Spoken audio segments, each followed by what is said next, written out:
les grandes questions, les grandes interrogations philosophiques ne nous sont pas indifférentes. L'existence, l'amour, les valeurs, l'homme en tant que tel, mais aussi le bonheur.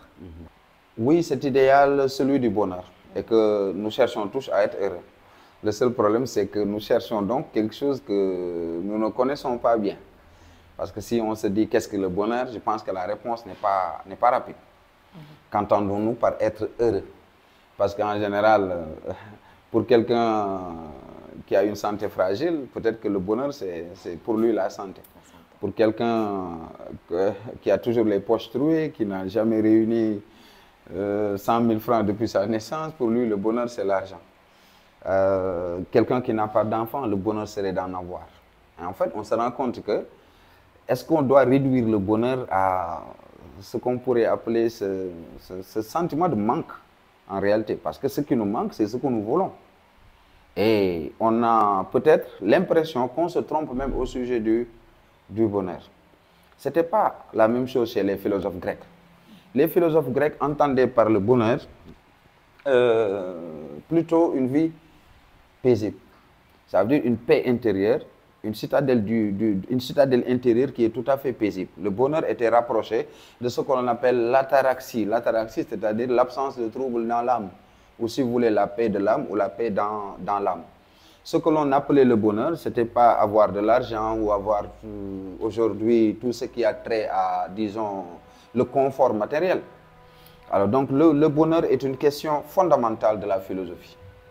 Une grande page de la philosophie post-socratique, je veux dire après Socrate, a été marquée justement par la recherche du bonheur. Parce qu'après Platon, après Socrate, il y a eu l'irruption sur la scène philosophique de philosophes qu'on appelle des philosophes du bonheur, comme les stoïciens.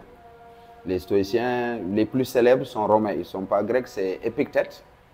C'est quelqu'un comme Marc Aurèle qui fut roi à Rome, un autre comme Sénèque qui fut serviteur du roi également. Donc ces trois figures, Épictète, Marc Aurèle et Sénèque, ont effectivement développé une philosophie centrée sur la recherche du bonheur.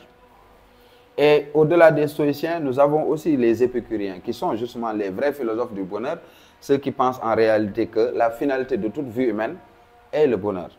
Mais encore faut-il savoir que l'homme ne peut pas être heureux s'il n'est pas libre.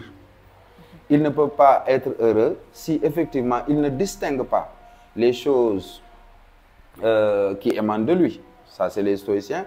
Et les choses qui émanent, ça veut dire donc les choses qui dépendent de nous et les choses qui ne dépendent pas de nous.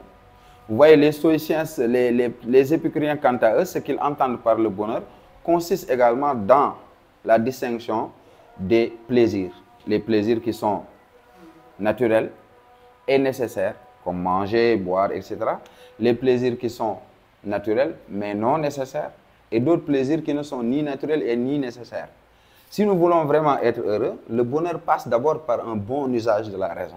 Ce qui fait que la philosophie apparaît pour eux comme une activité discursive, une activité critique, dont la finalité est de rendre l'homme heureux. Donc le bonheur a été toujours la finalité même de la pensée philosophique.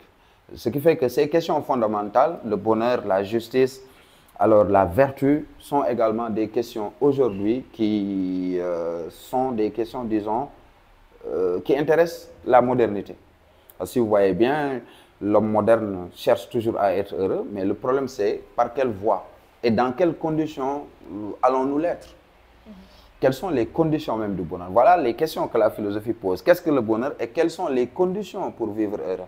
Pour ne pas se laisser plus ou moins happer par la course vers la richesse, n'est-ce pas, les carcans dans lesquels nous enferme le libéralisme actuel, etc. Donc la philosophie, elle soulève ces interrogations-là. Si vous voyez les types de questions qu'elle soulève, ce ne sont pas des questions, disons, scientifiques, à proprement parler, ou des questions religieuses à proprement parler. C'est des questions qui sont des questions fondamentales. Pourquoi? Parce qu'elles sont à la fois universelles et angoissantes. Parce que la question comment être heureux, ce n'est pas ma question, c'est notre question. La question comment faire pour être heureux, ce n'est pas ma question, c'est notre question. La question maintenant aussi de la justice. Comment faire pour que chaque chose soit à sa place? Comment avoir une cité où évidemment les hommes vivent libres et heureux?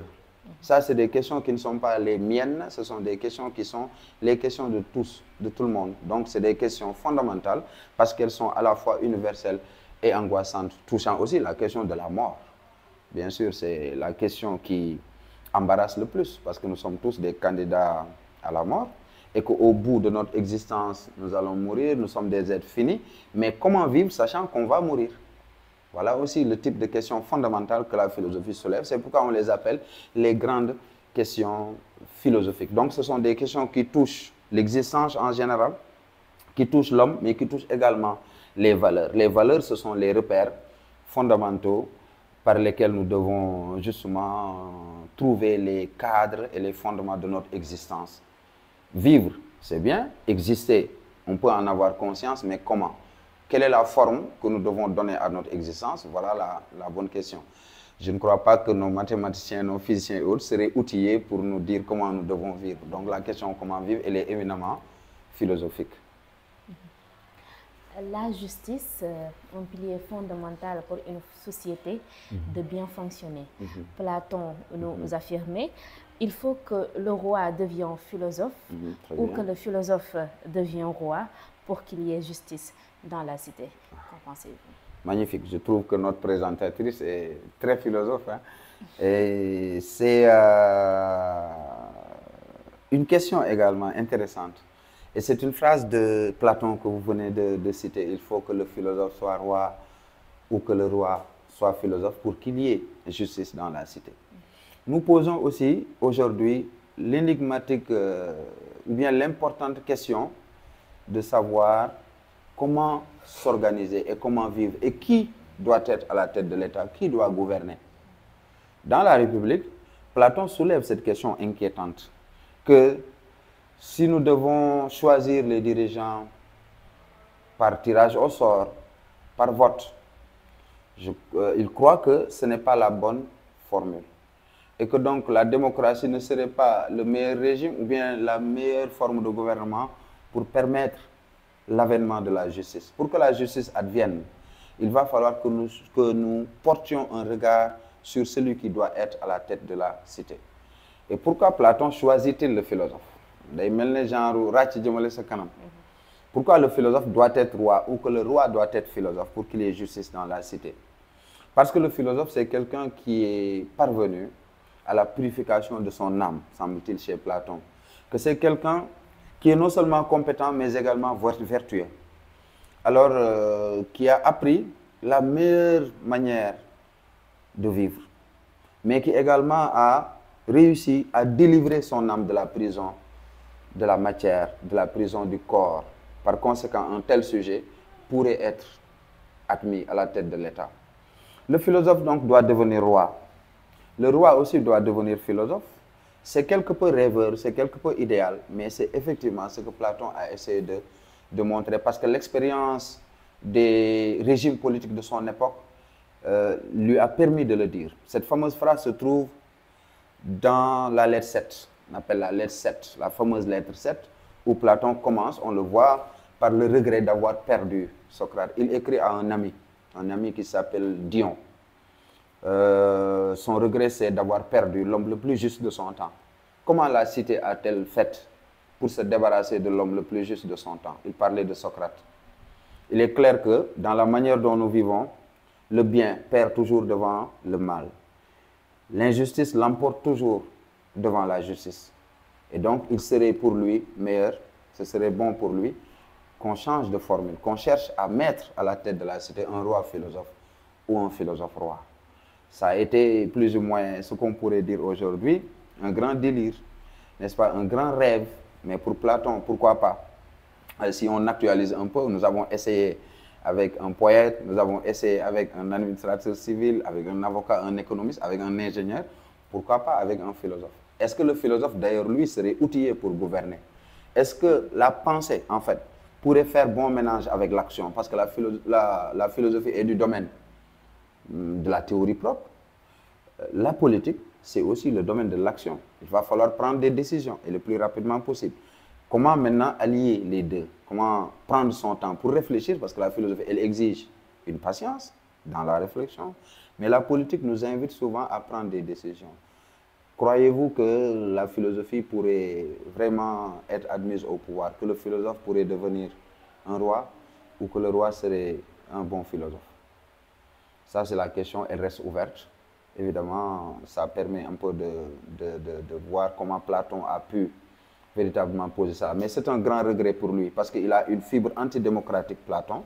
Il a vu dès le départ que la démocratie n'est pas le meilleur système ou le meilleur régime politique qui puisse permettre à la cité d'être bien gouvernée. Il a cherché avec un point de vue tellement élitiste qu'il faut nous-mêmes que nous soyons en mesure de choisir nos dirigeants. Et ça part de loin. Pour lui, il faut partir de l'éducation. Éduquer la société, commence à éduquer les individus d'abord, les enfants, leur apprendre les vertus pour que plus tard, vous aurez une cité bien organisée. Et c'est ça donc le sens général de ce que Platon appelle la justice. La justice, c'est quoi pour lui?